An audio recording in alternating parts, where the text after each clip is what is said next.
تشوفونها اللي الآن طلعت في سوريا. تخيل أن الله عز وجل نجاني من هذه السجون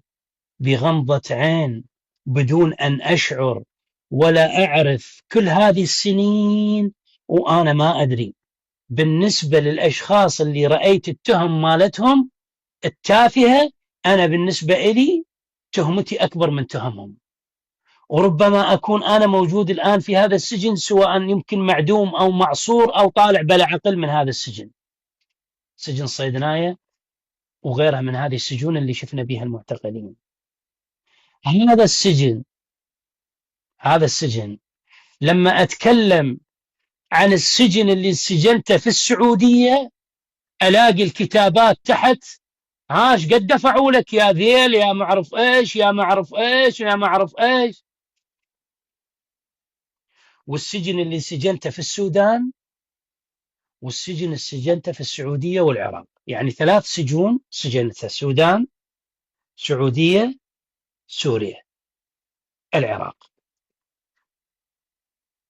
أقارنهن في السعودية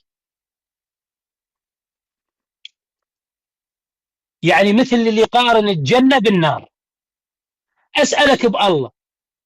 سؤال، بس سؤال بالله، يعني أنا أريد اليوم أصير ذيل أو بوقتي، شو اللي خلى سجن صيدناية وسجن العراق وسجن السودان بهذه القذارة وهذه الوساخة وبهذه الإهانة وبهذا التعذيب وبهذا السب والشتم وبهذا الإجرام، وش اللي خلى سجن السعودية فندق شيراتون يجيك الشرطي يوم الخميس، الأربعاء المغرب يقول لك بكرة خميس الصوم،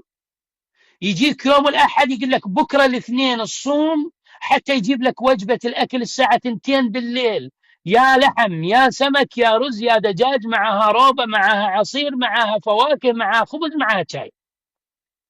سحور، ويجيب لك الفطور. ملابسك تنغسل 2 مرات بالأسبوع وتنكوي وتجيك معطرة للسجن، تتشمس ولك راتب 300 ريال. يجيك المسوقتي 2 مرات بالأسبوع، أتذكر سبت وأربعاء، يقول لك شو تريد من السوق؟ والله أريد شبس ليز، والله أريد زيت الزيتون، والله أريد عطر فلاني، والله أريد الكتاب الفلاني، من الراتب اللي ينطونك إياه بالسجن. لما يدخلون عليك الضباط يعايدونك ويباركولك ويبوسونك ويجيبوا لك بخور، يبخرونك ويجيبوا لك سله بها مكسرات ويطلعونك الساعه 11 بالظهر، تطلع فاتحين لك بوفيه مفتوح به لحم مشوي لحم مقلي لحم مسلوق، رز احمر رز اخضر رز ما اعرف ايش، ما اعرف انواع الاكل، يقول لك تنقل اللي انت تريده ويدخلونك للسجن. 2 بالسجن انا، ما أحد قال لي أبوك ولا أمك ولا ضربني، كف الله شاهد، هذا كتاب الله، شوفوا هذا كتاب الله، هذا إذا تصدقون بكتاب الله، تصدقون بكتاب الله، هذا كتاب الله، شوف هذا كتاب الله، أقسم بكتاب الله 2 أنا في السجن في السعودية، لا أحد سب أمي ولا أبوي ولا أحد مد يده علي بهذا السجن الانفرادي اللي هو يعتبر سجن مشدد،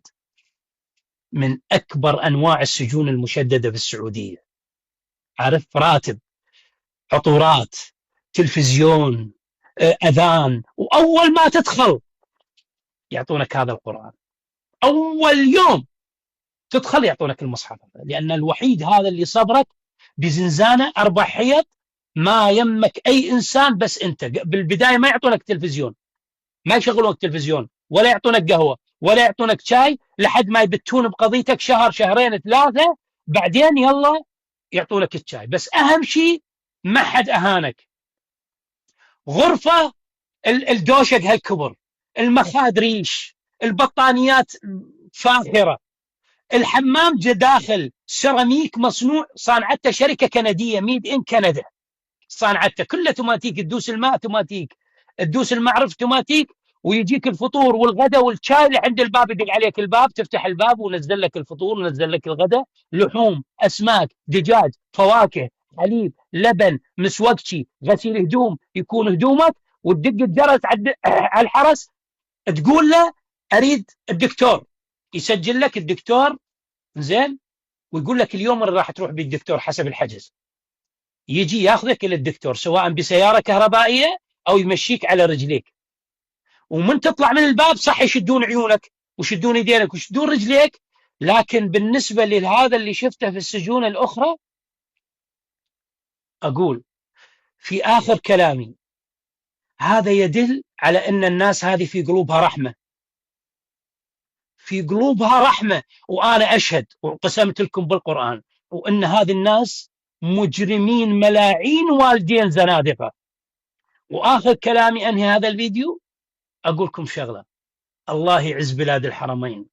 الله لا يوريهم كل شر ومكروه، الله يبعد عنهم الفتن ما ظهر منها وما بطن، الله يحميهم ويحرسهم، والله يزيدهم ويفتح عليهم آبار من الخيرات، من الذهب، من الفضة، من النفط، من الغاز، من البترول، من نعائم الله كلها يفتحها عندهم، ما دام هالشكل يعاملون الإنسان في أشد حالات ضعفه في السجن وما يهينونه، ما يهينونه أبدا. الله وكيلك لما تجيني وجبة اللحم أشيل اللحم أوخر على جنب، خاف يصير بي مرض من كثر أكل اللحم داخل السجن. فالإنسان يكذب عليكم ويمثل هذه السجون اللي في السعودية أنها سجون سلغ مثل صيدنايا وميدنايا، أقسم لكم برب الكعبة وقسمت لكم على هذا المصحف، أنا مسؤول أمام الله عليه، هذا المصحف إنها كذب في كذب. أتكلم عن نفسي واللي تعرضت له سنتين أنا في السجن الانفرادي، ركز معي، الانفرادي، ما حد هاني ولا حد ذني ولا حد أي شيء سوالي، بالعكس معاملة الشرطة أقسم بالله العظيم ما رأيت أطيب منها. لما التلفزيون يكون واقف